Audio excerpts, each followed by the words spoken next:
त्यातल्या शेतकऱ्यांमध्ये एक मोठी आशा निर्माण झाली होती.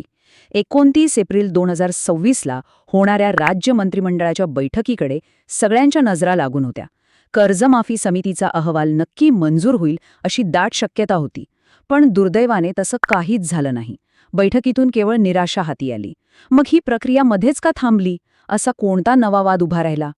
हे सगळं समजून घेण्यासाठी मूळ योजना आणि तिचे नियम काय होते यावर एक नजर टाकूया.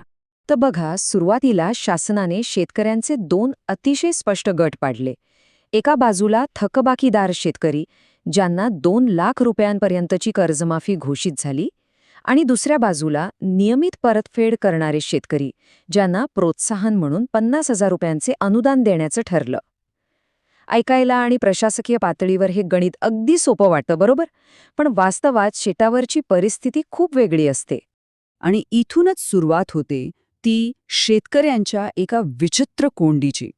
झालं असं की शासनाने थकबाकीदार ठरवण्यासाठी 30 सप्टेंबर 2025 ही कट ऑफ तारीख किंवा अंतिम मुदत निश्चित केली.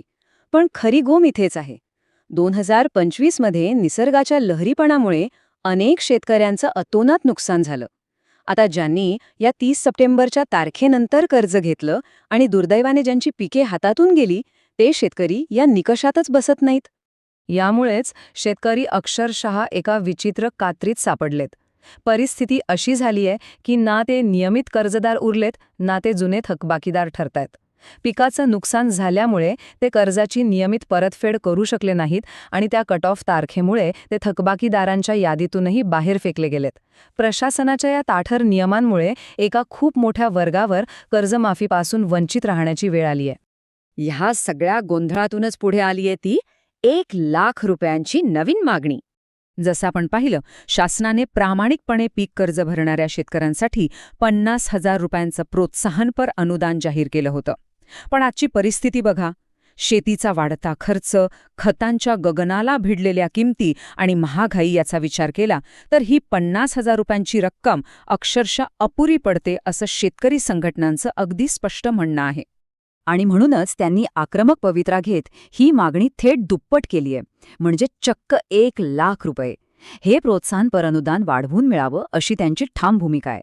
सध्या प्रशासकीय पातळीवर जो काही वाद सुरू आहे त्याचा मुख्य केंद्रबिंदू हा 1 लाखाचा आकडाच आहे. आता या सगळ्याचा थेट परिणाम काय होतोय तर रखडलेला GR आणि धोक्यात आलेला खरीप हंगाम.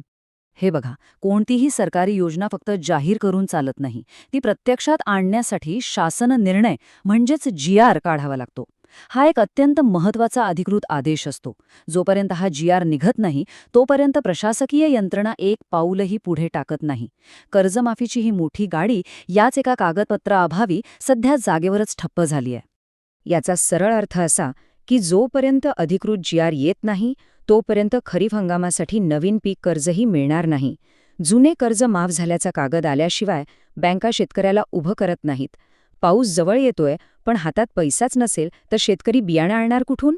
लाल फितीच्या या कारभारामुळे हा आता शेतकऱ्यांच्या जीवनमरणाचा प्रश्न बनला आहे. मग यावर काही संभाव्य तोडगा आहे का आणि ही वेळेची शर्यत कशी जिंकली जाईल ते पाहू.